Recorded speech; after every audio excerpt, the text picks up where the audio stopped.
Well, the world before globalization was a mosaic, tiny little local economies. And if you didn't have what you needed locally, you just did without. So if you didn't have oil, you didn't industrialize. If you didn't have food, you had a very small population. And the countries that had more would be able to use that power and leverage themselves into becoming empires. Those empires collapsed. That brought us World War II. Whole system collapsed. But with globalization in the late 40s and 1950s, the Americans created a strategic rubric where the little guy could actually get by, and the little guy could access the inputs and the outputs of other economic systems. And so instead of thousands of tiny little systems, we eventually migrated into a single huge one where anyone could import or export anything to anyone at any time. That gave us global agriculture. That gave us global energy and finance. That gave us global manufacturing supply chains and ultimately created the world that we know. But now we're deglobalizing for a mix of reasons, and we're going back in the direction of thousands of little disconnected systems, which means that the strength of the whole is now failing. And we're seeing that with the Ukraine war, and we're seeing that with the Chinese disintegration, and we're seeing that with some of the problems that the Western world is having as they try to unplug from Russia. Most of the world cannot feed and fuel itself without either direct imports or the inputs that's necessary to allow them to feed and fuel themselves from another continent. You break that down, you're talking about food shortages that are global in scale that affect billions of people. You're talking about an end to manufacturers trade in the way that we know it, which basically strangles tech in the cradle. And you're talking about a collapse of the ability of energy from one region to reach another region, which Europe is discovering right now means the lights go out. These are not positive things. It doesn't mean that there won't be winners. As in any system, there will be winners and losers. But we've had a lot of winning in the last 75 years that's about to go away. When the post-World War II system was being born, the Americans proposed that we would use our Navy, the only one to survive the war, to patrol the global ocean so that anyone could engage in any trade with anyone at any time. This is normally the sort of benefit that you would have only had if you were on the winning side of the war and you were an imperial power already. So we basically made the world open for everyone. And that allowed everyone to take manufacturing and services jobs and diversify and specialize and access anything from the world over. And once that became an option, people started taking those jobs. But all of those jobs are in the cities. And that changed who we are. Because in the pre-industrial, pre-globalized world, most of us were farmers and small plot farmers at that.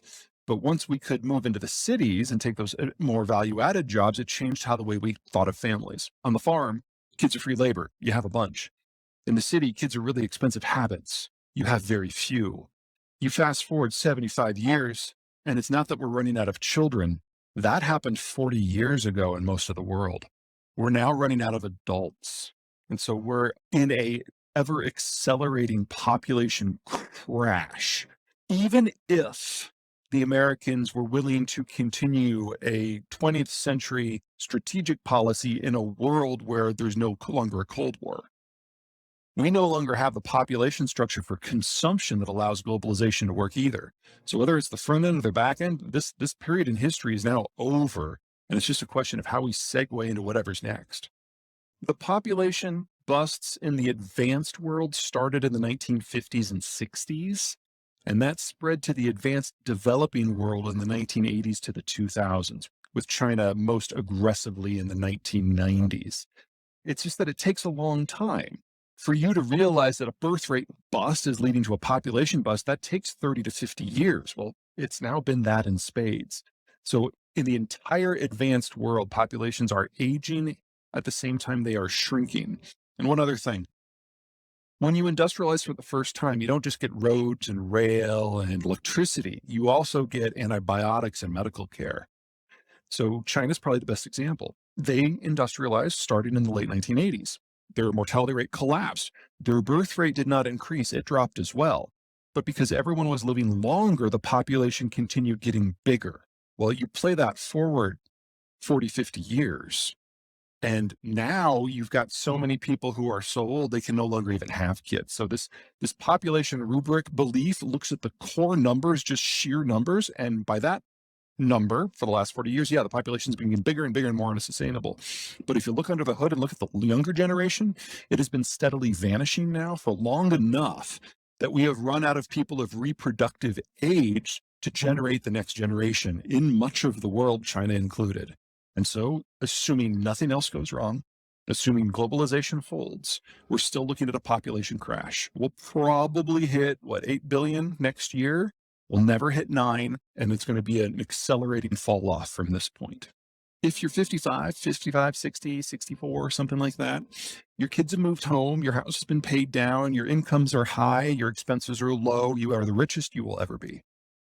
And then you move into retirement and you liquidate all of your investments and you go into very rote investments, things like treasury bills and cash, because if there's ever another currency or market crash, you're out of luck, you're destitute. Well, that is now happening to the baby boomers this year. At the end of this year, that happens in most of the world.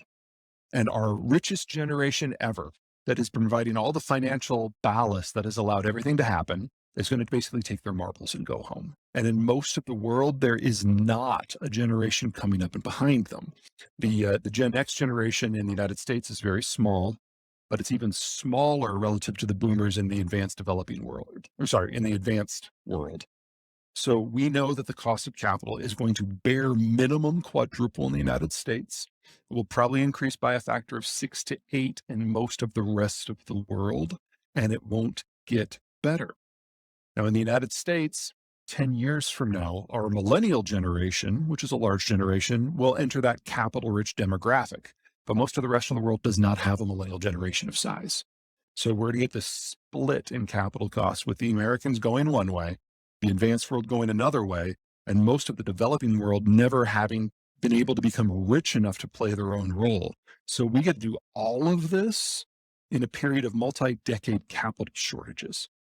We don't even have an economic theory that describes what that is going to look like.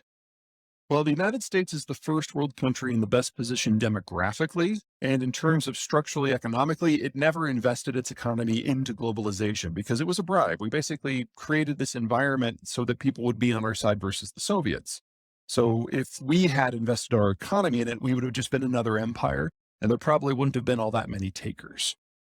So that means the United States can step away from this system and not suffer too much pain. France had a very similar view of globalization because they saw it as an American strategic play. They're like, oh, that's what we would have done. So of course they didn't invest their economy into either the globalized world or even into the European Union. They think of the EU as a strategic project, not an economic one. And so they invested into the European system about the same way that the Brits did. Small, late, have some regrets, never went in whole hog. But then there are countries that can attach themselves to one of those systems or maybe start up a little echo of their own. Turkey looks pretty good. Japan clearly has the military force to go out and secure the things that it needs, and it has offloaded a lot of manufacturing base into countries with better demographic structures. Argentina, despite its creative policy making, has all the inputs that it needs to be successful should it so choose. And then other countries have already managed to kind of get into the American inner circle, whether that's Mexico or Canada or Colombia or Chile. They already have the legal structure and the trade deals in place.